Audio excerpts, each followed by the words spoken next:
today, Larry, the armed forces of Yemen, they said this Friday, today, Saudi Arabia, Saudi warplanes violated the airspace of Yemen in an attempt to prevent an Iranian civil aircraft carrying more than 200 citizens from landing in Sana'a airport in Yemen, which later on they confronted the Saudi aircraft or fighter jet by their air defense system, finally forced the Saudi fighter jet out of the region.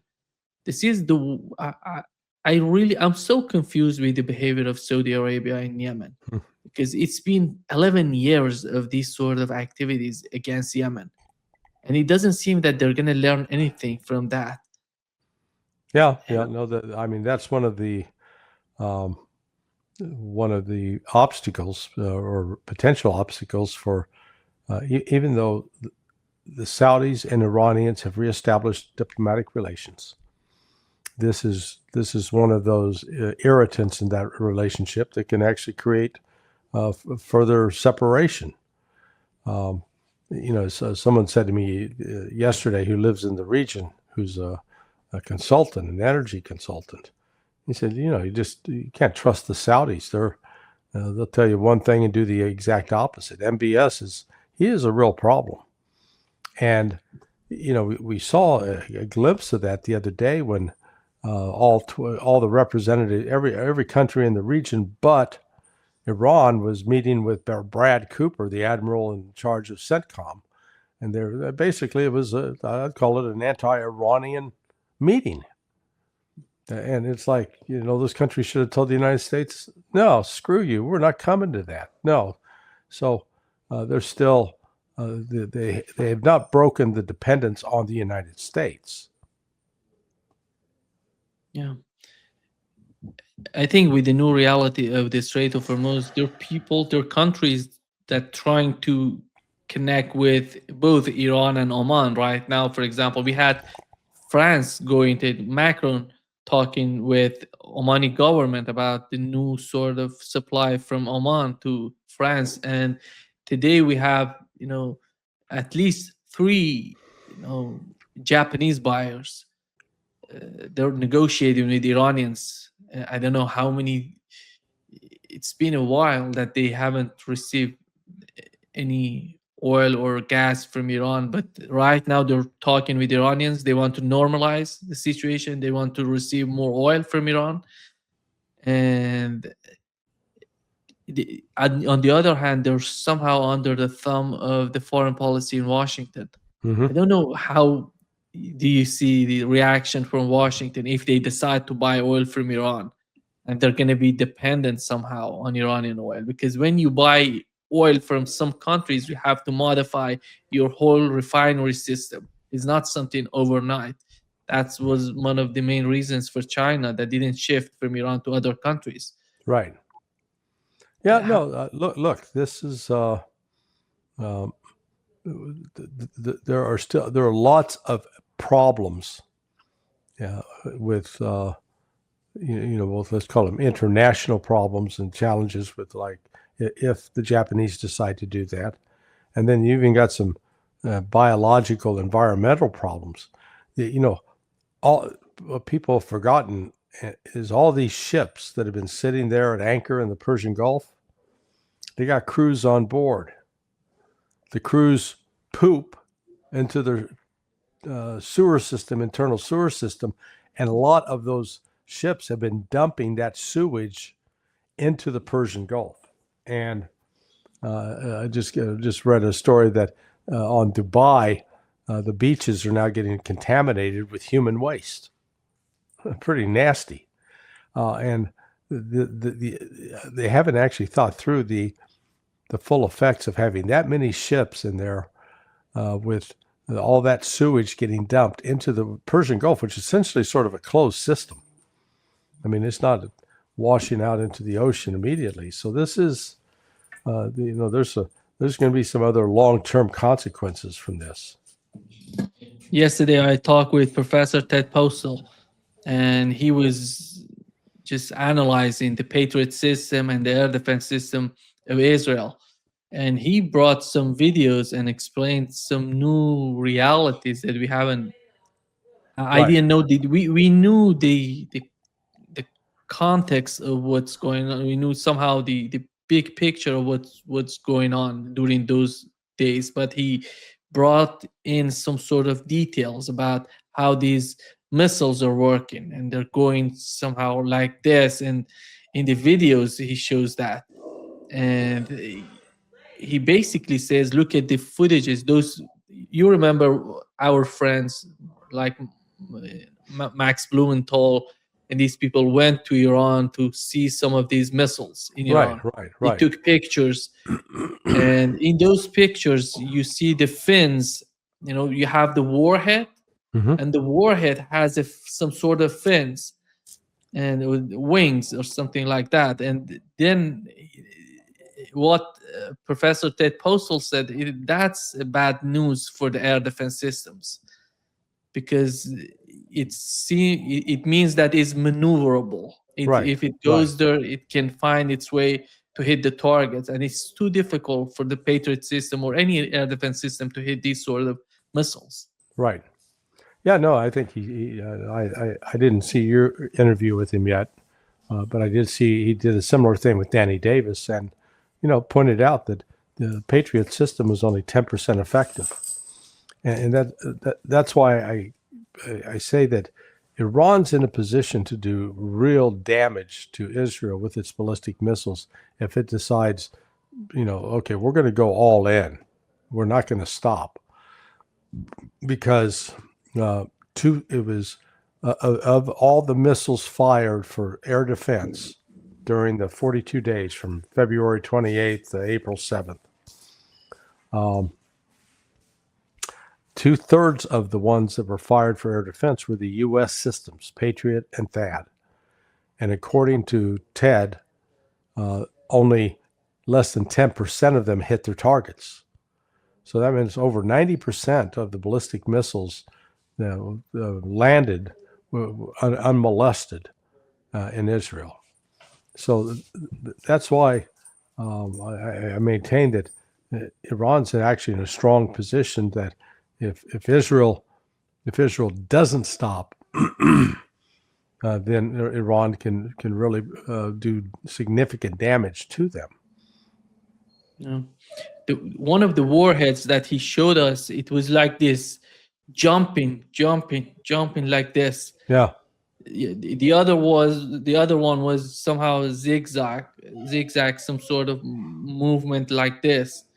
And these are, I think he said that there is some sort of engine behind it that is doing these sort of movements before hitting the targets.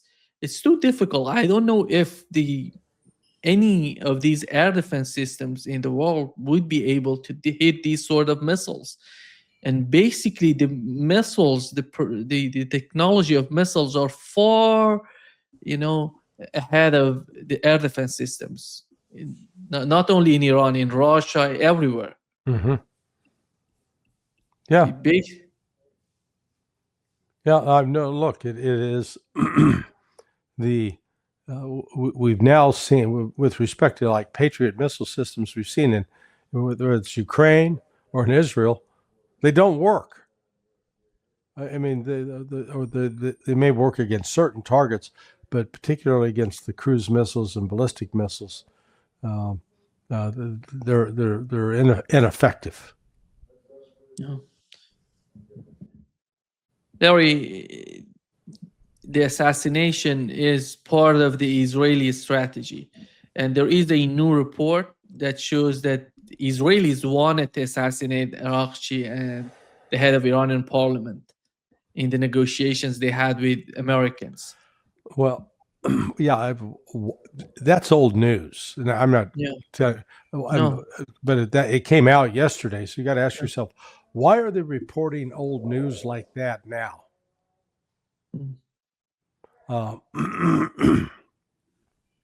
And I was saying, is it just that it's a slow news day? Is that why? But the fact of the matter is that when those negotiations, I think Pepe and I reported on that about a month and a half ago. That during the first round of talks coming out, there was the legitimate concern, and in fact, Professor Morandi talked about it, that they had received information that they were going to try to shoot down Israel was trying to shoot down the Iranian plane that was returning the Iranian delegation back to Tehran. So I look at that and say, okay, why are they putting that out? Or another piece of really old news that's bizarre is CENTCOM was announcing that, the Marines have now come to the area. The USS Boxer is on scene. And I go, excuse me? The Boxer departed San Diego on March 18th of this year. So we've had April, May, June. That's almost 4 months ago. It didn't take that ship 4 months to get to the Arabian Sea or the Gulf of Oman or wherever the hell it is right now. It got there within 50 days, 40 days. So why are they reporting that now as if it's something new? It's just crazy. And a lot of the media was running with it. Oh, the Marines are building up their force. The Marines are here. Guys, they've been there all along for the last 2 months. I think the issue now is, how long can you keep a bunch of, 18, 19, 20, 21-year-olds cooped up on shipboard?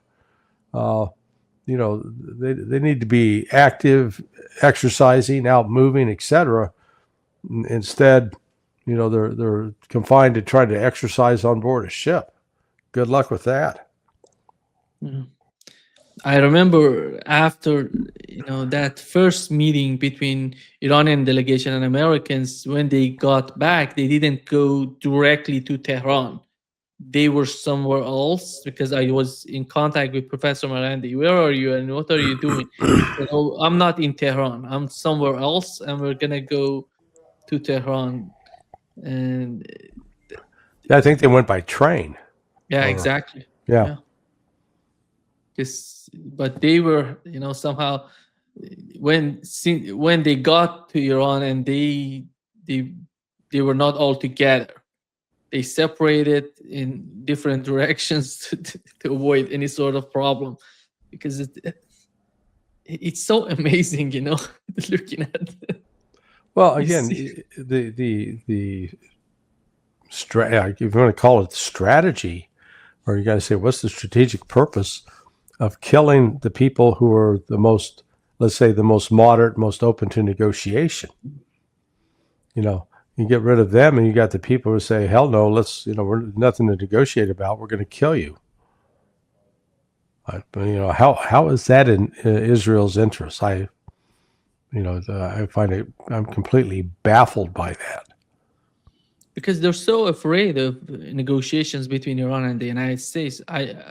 I'm not talking about the content. They don't want any negotiations between the two sides. Right. That scares them. That they're so frightened by any sort of negotiation. That's why you see the Ali Larijani, for example. What was the main reason of assassinating Ali Larijani, or Kamal Kharazi, who was assassinated together with his wife?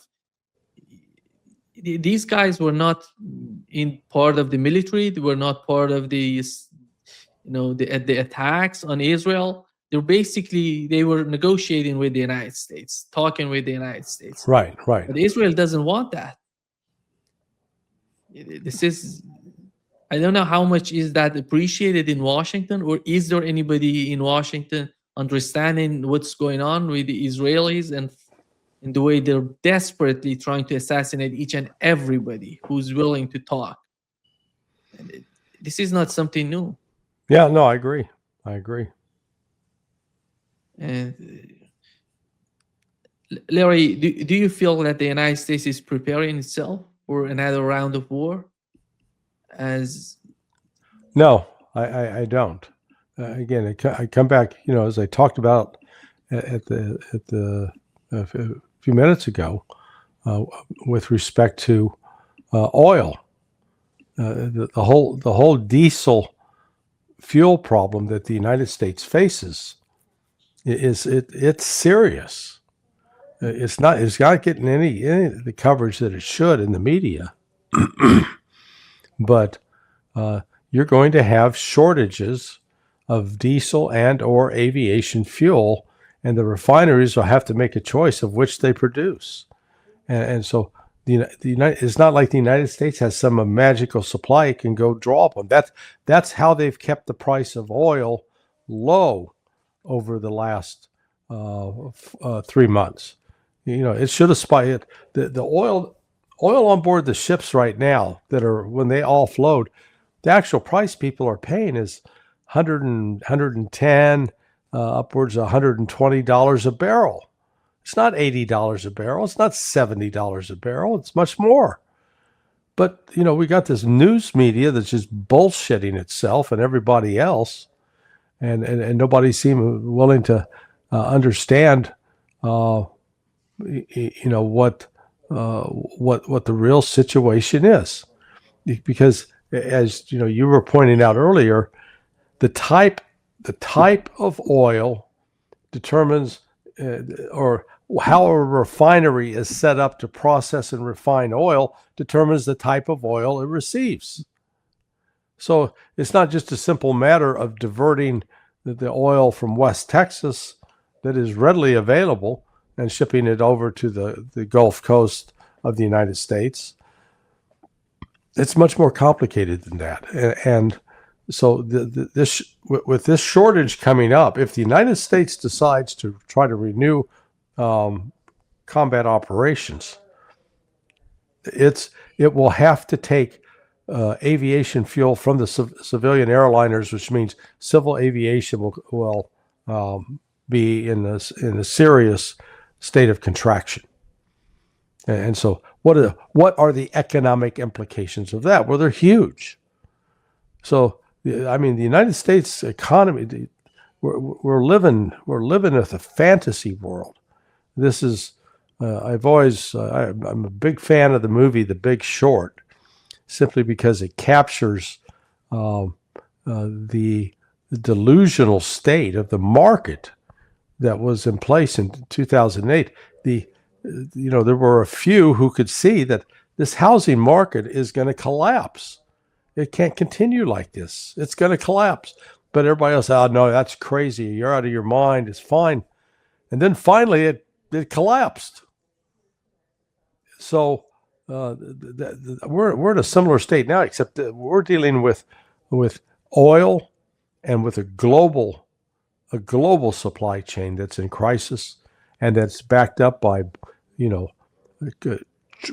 multiple trillions, if not a quadrillion dollars worth of derivatives, bets. I mean, it's the biggest damn casino in the universe, betting about which way the price of oil is going to go and what's going to happen. And when the people who bet wrong, when they go bust, then it's going to cascade down throughout the economy, throughout the banks, throughout the not only the financial system, but also affect supply chains. This is basically the outcome of the foreign policy of the United States in the last 5 years. First, picking a fight with Russia, one of the main suppliers of oil and gas in Ukraine, and sabotaging the Nord Stream pipeline. Right now, the war in the West Asia against Iran, which basically closed the Strait of Hormuz. Right. These are the outcome of the two administrations, the Biden administration and the Trump administration, and nobody seems to accept, the result of that, or assume that this is the outcome of our policy. We have to do something about it.